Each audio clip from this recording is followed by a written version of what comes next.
Magandang buhay sa ating lahat na mga naniniwala sa Feng Shui at nag-a-apply ng Feng Shui sa kanilang mga tahanan. Nandito na naman po tayo para magdala ng panibagong tip. At sa nakaraan nating video, pasensya na po sa mga natamaan or mga nasagasaan ko. Alam nyo, medyo may pagkataklesa talaga nung kasyeng-jingkay nyo. Wag naman sana ninyong ikasama ng loob. You're doing your job and I'm doing my job also. So, sana mag-intindihan na lang tayo, no? So, ngayon, ang dala ko namang topic, magandang tanghali, umaga, gabi sa inyong lahat. Ako po si Shenjin Kai, ang inyong legit na Feng Shui consultant dito sa YouTube channel. Ngayon po, ang ating topic ay nag-isip ako, no? Kasi marami tayong mga celebrant ng November, no? Sa lahat ng mga ka-Shenjin Kai, pinakamarami po talaga ang November born.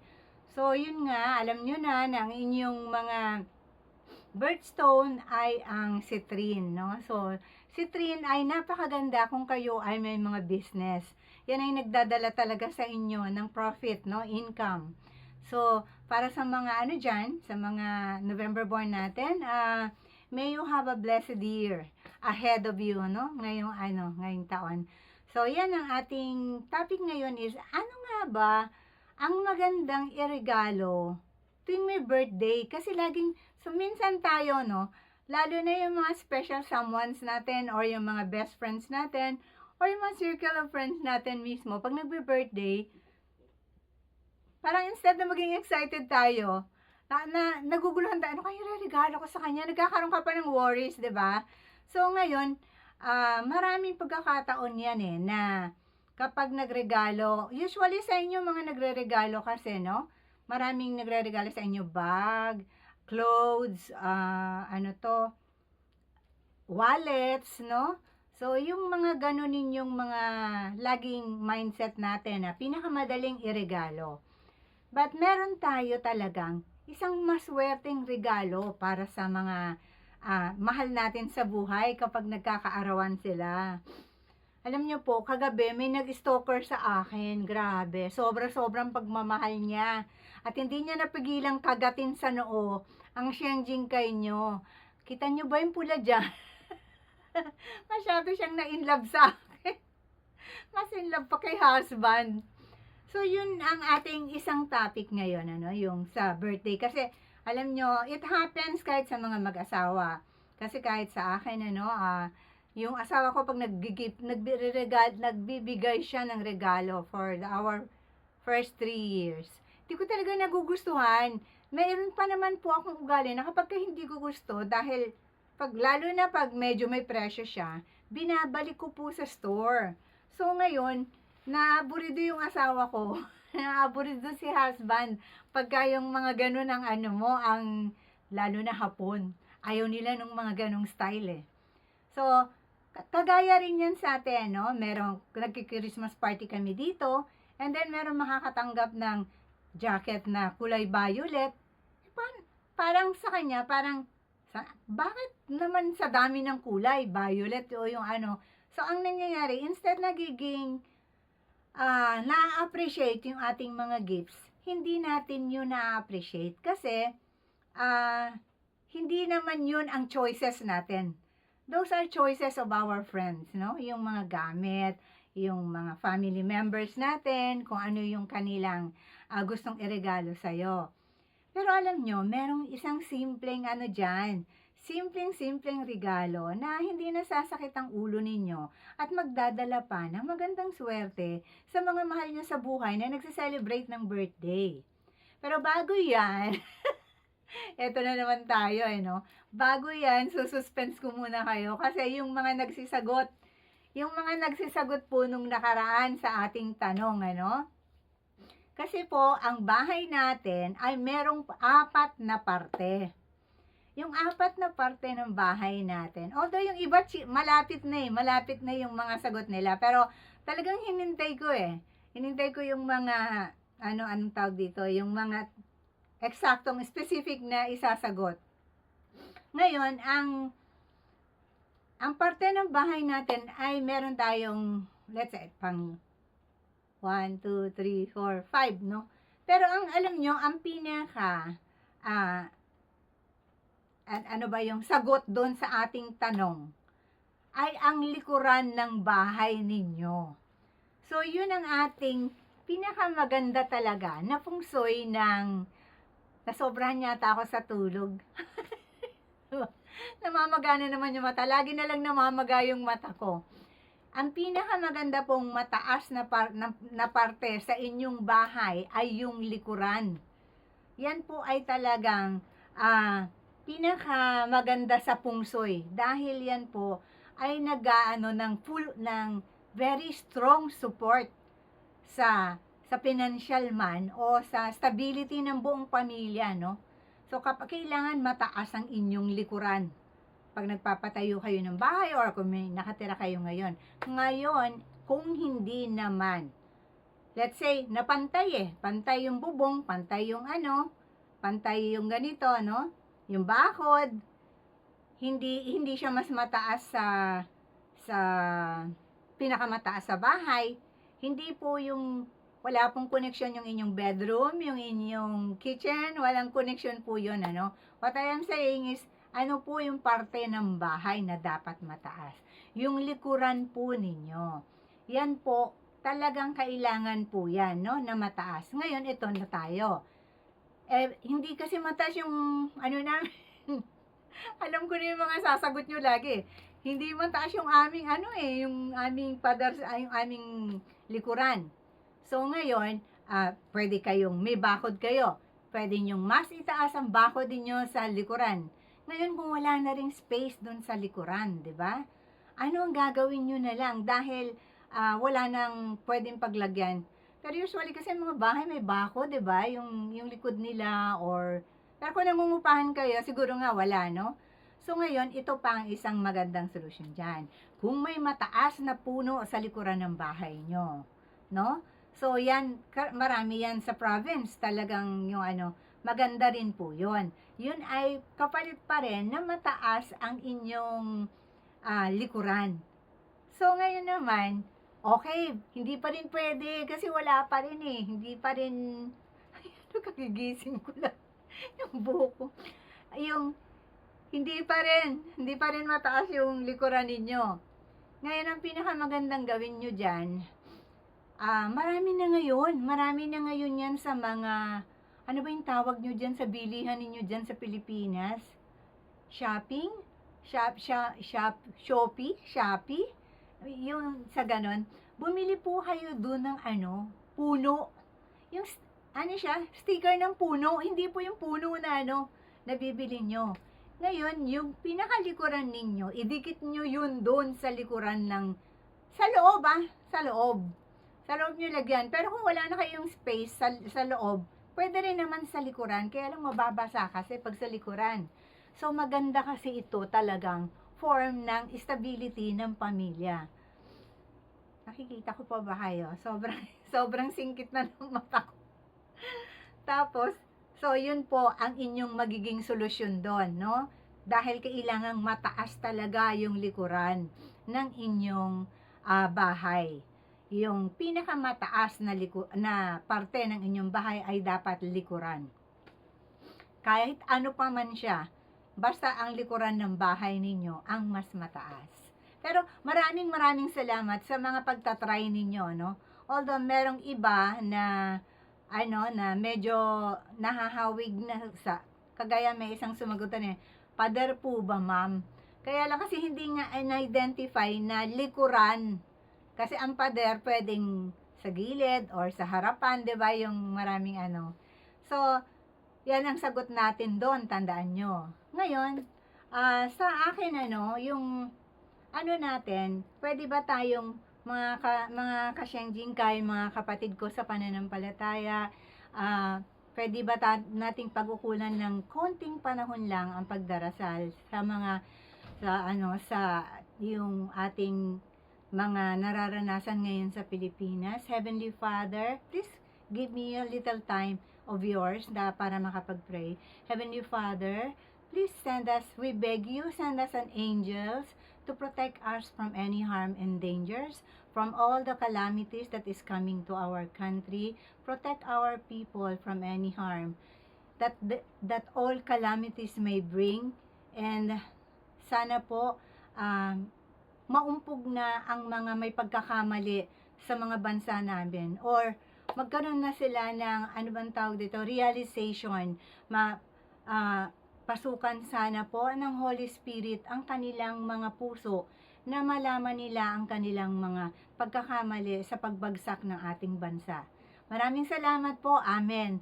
Yun lang po ang hinihiling ko sa atin ngayon, na magsama-sama tayong manalangin dahil sa sobra na po kasi minsan alam nyo po nung kabataan ko, kasi 100 years old na po ako. Nung kabataan ko po, talagang siguro yung mga kasing kasabayan ko dyan, alam nyo yan na October, November, wala po tayong mga bagyo. Kung mapapansin nyo po yan, ang bagyo po ng lumagpas na ng October, November, nag-umpisa lang po yan nung sa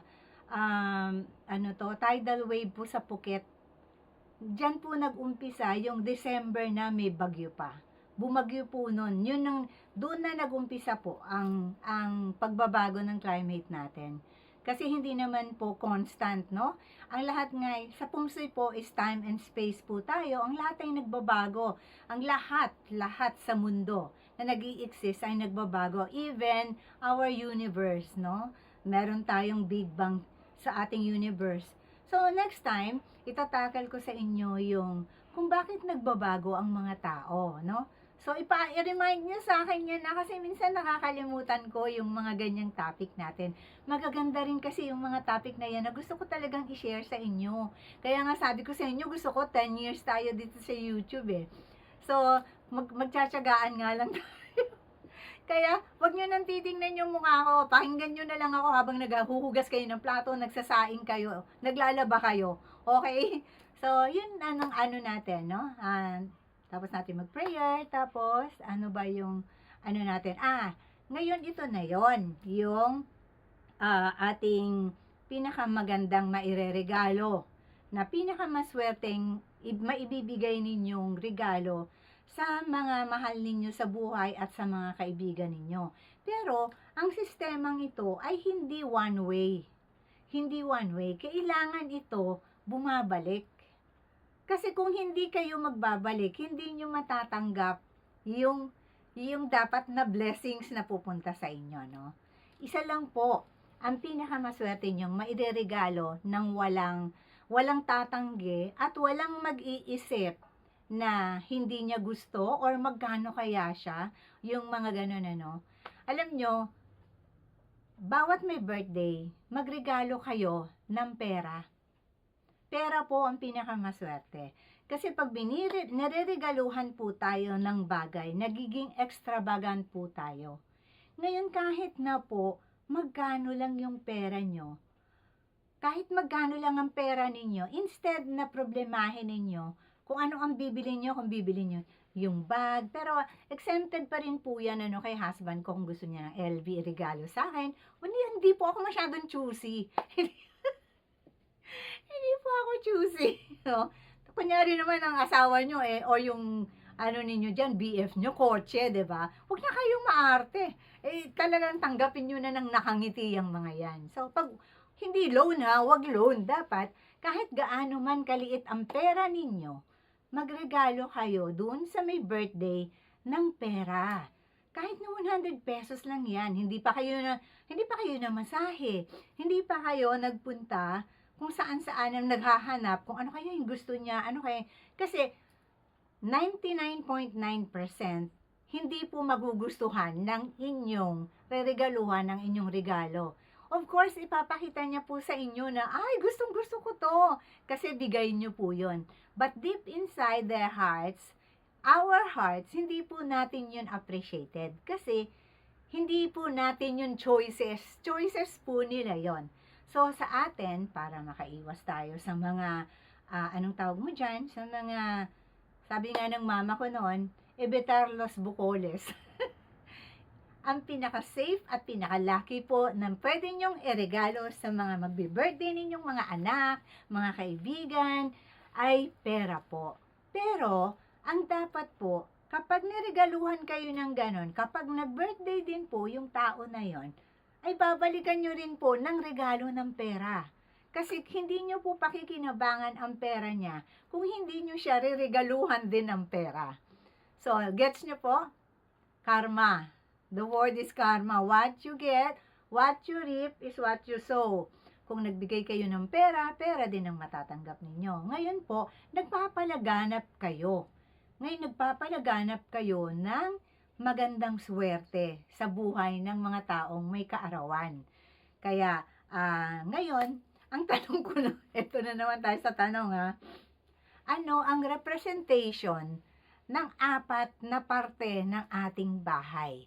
So, yan naman ang ating tanong ha. I-comment nyo yan ha sa ano. Uy, alam nyo, I'm so sorry talaga. Sobrang, alam ko marami sa inyo hindi nakapanood. Pwede pa naman kayong humabol. Kasi alam nyo, parang ang ano kasi ni YouTube ngayon, within 7 days lang po yung parang countings ng kanilang, kanilang mga countings ng mga nanonood at saka yung mga likes. Kaya sana naman po, pagka nakita nyo magpa-notify naman kayo na, kasi alam nyo ngayon, ang mas marami pong mga videos ngayon ay, alam nyo na, in demand ngayon, politics, corruptions, government. So, ang pungsoy po ngayon, siguro magkakaroon lang tayo ng konting panahon ngayong paparating na mga New Year's, no? Pero, itong mga, usually, ang mga YouTuber na po ngayon ay mga tungkol na sa politics, no? So, sana naman, you tune in to me. Alam nyo, mga ka-Shenjing Kai, mga bago natin dyan, please subscribe and like naman po kapag nagustuhan ninyo. Or, pakishare na rin po. At sana maglagay kayo ng notification. Alam nyo, check nyo ulit. Kasi maraming nagsasabi sa akin, Ma'am Sheng, hindi ko po makita yung video nyo. Nasaan po yung video nyo? Akala nila tumigil na ako sa pagbibideo. Sabi ko, hindi. Kasi kapag nakasubscribe kayo, talagang automatic yun, lalabas yan sa ano nyo, sa notification ninyo sa inyong cellphone. So, please subscribe. Ngayon, yun po ang ating tanong, no? So, comment nyo yan para may natututunan kayo. Kasi every time na may tinatanong ako sa inyo, nagkakaroon kayo ng knowledge, no? Naiisipin nyo na, ano nga kaya yun? Kasi pag-uukulan nyo yun ng isip nyo eh. Pag-iisipan nyo talagang mabuti yun. Ano kaya yun, yung mga ganon? So, ngayon, ang natutunan ninyo na ang dapat ang likuran ng bahay. Because that is our stability. Ngayon, yun nga sabi ko sa inyo, yung mga solusyon na dapat ninyong gawin, ay dapat may puno. Kung wala. Eto naman, isa pa palang tip dyan. Ngayon, kung hindi talaga, walang ano, no? Lumabas kayo ng front door ninyo sa labas. And then, tumanaw kayo sa malayo. Kung meron ba kayong nakikitang bahay na mas mataas after ng bahay mo within 3 houses, no? Kasi, considered pa rin yun na backup mo yun. Ibig sabihin, mataas, meron ka pa rin backup sa likod. Kahit na yung mga mas nasa likod mo ay mas maliliit, but then nakita mo from your front door, labas ka muna sa front door mo, ano? Pagdating mo dun sa front door, tingnan mo, tanawin mo yung likuran ng bahay mo. Kung ikaw ba'y may nakikita na mataas na bahay or mataas na building, 3 houses away from your house. So, bali pang 4th yung house na mataas, considered pa yon na pader ninyo sa likod nyo. So, yan ang ating susunod ngayon. Ano naman ang representation ng apat na parte ng ating bahay? Okay? So, yan, hihintayin ko yung mga comments nyo dyan, ang mga tanong nyo. Siyempre, pagka, alam nyo, ang dami tuloy nating mga bago ngayon, mga dati na raw silang nanonood, pero mahiyain sila, no? Pinaglihi sila sa makahiya, kaya hindi sila nagko-comment. So, ngayon, mga ka-Shenjing Kai, yan ang hihintayin ko namang mga sagot nyo, kung ano ang representation ng apat na parte ng bahay natin. Okay? For now, yan na muna. Sana may natutunan kayo, no? Sorry, alam nyo, ayoko sana talagang magtatatawa, kaya lang kasi gusto ko kayong bigyan ng good vibes, no? Kasi, alam nga namang umiyak ako or malungkot. Alam nyo, my family is also from Cebu. My father is from Cebu and my mother is from Negros, no? So, I am pure blood Bisaya po ako. Kaya lang sa Maynila na kasi ako pinanganak, at sa Maynila na rin ako lumaki at dito ako naging namuhay na sa Japan, ano. So, yan po ang ano natin, ramay po tayo sa mga namatayan sa Cebu, sa yung sa Lindol din po, yung sa ano, no, sa grabing hindi mo na po talaga may ano, nag-alburuto na po talaga ang mga lupa. Talagang kagaya nga ng sabi ko sa inyo sa ano natin, sa book natin. Ano, oy mga ka-Shenjin kayo dyan, sa mga bago po natin, please avail po kayo ng book set natin. Nasa printing na po kasi ngayon at marirelease na po ng last week ng November or third week ng November po. Malapit na po. So, pwede na po kayong magbayad kung gusto nyo mag-pre-order. Mag-start na po tayo para mas madali ko pong maipadala sa inyo. May sulat ko na upon payment po, mode of payment po natin sa Pilipinas ay BDO. At kapag sa ibang bansa naman po ay Western Union po. So, plus shipping fee lang po tayo. So, yan po yung ating sasabihin sa inyo. Hindi po kayo magsisisi pag nabili ninyo ang libro. Kasi mula pagpasok ng taon hanggang matapos ang taon, hindi na po kayo sasakit ang ulo. Nandito na po lahat ang mga dapat nyong malaman tungkol sa tunay na pungsoy, no? So, mga ka-Shenjin Kai, doon sa mga takot sa mga negative energies, na maraming mga negative energies na nagtatrabaho sa ospital, nagtatrabaho sa mga delikadong, sa mga maintrigang lugar. Ang pinapayo ko po sa inyo ang swoosh natin to swoosh the negative away, no? So, mga ka-Shenjin Kai, I love you all. I'm going to make another video again at yan po, kasi ang susunod natin ito ay ang lucky colors at ang mga dapat pag-ingatan at dapat magsumikap sa susunod na taon ng mga horse. Thank you so much. I love you. Thank you for your time.